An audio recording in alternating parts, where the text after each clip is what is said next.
A hostage situation over now at that Colleyville synagogue. The hostage is safe. The hostage taker, he is dead. We want to go right now to a news conference from officials, Colleyville Police and the FBI. Good evening, everybody. It's been a long day. Thank you guys for coming out and covering this. My name is Michael Miller. I'm the Chief of Police here in Colleyville, Texas. I'm going to give you just some an update on what happened today. We've been out here all day.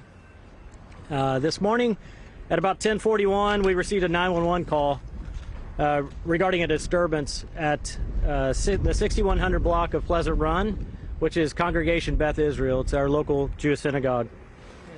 At that time, they were having services, and those services were being broadcast across Facebook and across Zoom. And we began to get information that a gunman had entered the synagogue and taken 4 individuals hostage. At that time, patrol resources responded to the area.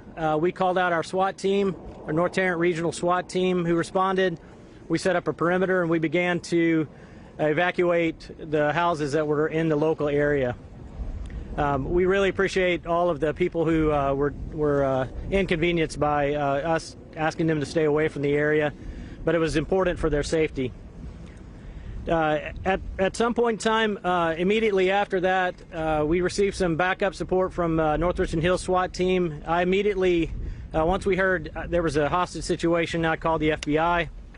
FBI Special Agent Charge Matt DeSarno came out immediately. FBI, ATF, HSI, Texas Department of Public Safety, and all of our local partners all responded as well. We've had nothing but phenomenal support from our state and local law enforcement and federal partners. At some point in time during the times we were negotiating with the subject for a period of time, all day, constant communication with him. He did release one hostage in the middle of the incident. That hostage was not harmed, and he's doing well now. The FBI called out the hostage rescue team, which is an elite hostage rescue force out of Quantico, Virginia. They immediately when the SAC called, they got on a plane and flew out here. I think they brought 60 or 70 people from Washington, D.C. to come and help with the situation. Sometime around 9 p.m. today, this evening, the HRT, the hostage rescue team, breached the synagogue. They rescued the 3 hostages, and the subject is deceased. I'd like to think that this is a success due to the partnerships that we have with our local, state, and federal law enforcement partners. It's been an incredible operation. We've had at least 200 law enforcement personnel here pretty much all day today. We couldn't have done it without them, and we thank them. We thank the community as well. I'm going to turn it over to SAC DeSarno, who's going to talk a little bit about more about the incident specifically, and then we'll be here to take any questions you may have. Thank you very much. Thank you, Chief Miller. Again, my name is Matt DeSarno. I'm the Special Agent in charge of FBI Dallas, and I'm flanked today by my federal partners from ATF, HSI, DHS headquarters, Texas DPS, and Colleyville Police Department. So today's result, which was 4 safe hostages and the situation resolved, was really a result of a long day of hard work by nearly 200 law enforcement officers from across this region, local officers from across this region. As the Chief mentioned, North Richland Hills, Trophy Club, Colleyville, obviously, the FBI, ATF, HSI, and Texas DPS, who you see all over this town today. I'd like to highlight a couple things. You know, we used the North Tarrant Regional SWAT team, who started the engagement here in the morning, transitioned to the Dallas FBI SWAT team, and then ultimately to the hostage rescue team and the Dallas FBI SWAT team holding the perimeter. That, as Chief Miller said, the FBI's hostage rescue team, I consider one of the crown jewels of our organization. Their mission is to conduct deliberate hostage rescues when necessary. In this case, we had a necessity for that, and they were successful. Very proud of them. I'm also extremely proud of the team of negotiators, FBI agents and local police officers who worked all day long engaging this subject and likely saved the lives of the subjects just through their engagement. it's very likely this situation would have ended very badly early on in the day had we not had professional, consistent negotiation with the subject. I do not have any information right now that indicates that this is part of any kind of ongoing threat. We obviously are investigating. We'll continue to investigate the hostage taker. We'll continue to investigate his contacts. Our investigation will have global reach. We have been in contact already with multiple FBI legats to include Tel Aviv and London. We've been working closely with Secure Community Network and the Jewish Federation, and I want to continue to do that, and we will continue to do that throughout the country. We do believe from our engagement with this subject that he was singularly focused on one issue, and it was not specifically related to the Jewish community, but we're continuing to work to find motive, and we will continue on that path. In terms of the resolution of the incident, the hostage taker is deceased. We will conduct an independent investigation. My evidence response team will be here to process the scene, and a team from Washington will be here to conduct an independent investigation of the shooting incident, and that's the way we handle those things through our normal standard operating procedure.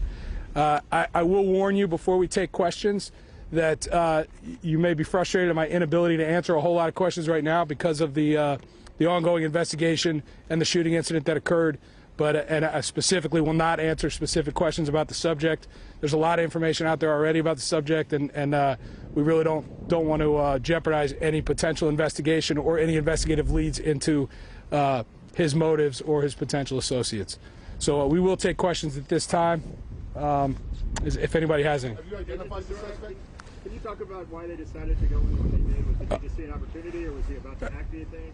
I'll answer the first question. We have identified the subject, but we were not prepared to release his identity or confirm his identity at this time. Sorry, sir, question? I was just asking, do you know why the HRT decided to go in when they did? Did they just see an opportunity, or did they sense that something was about to happen, that he was about to act, possibly? You know, that'll all be part of this shooting review investigation, but I can tell you that there was a deliberate decision-making process that I participated in and that the HRT command structure participated in and made entry. What can you tell us about his demands? Sir? What weapons did the suspect claim he had on him? What weapons did he possibly find? Were there any explosives? I'm going to leave all that to there. A lot of it was out on that Facebook live stream. What was said on that, but I'm not going to add any specific information to that. Can you confirm what was said on the live stream? Well, what was said on the live stream, I can confirm that it was said on the live stream, but I can't confirm that the investigation at this point has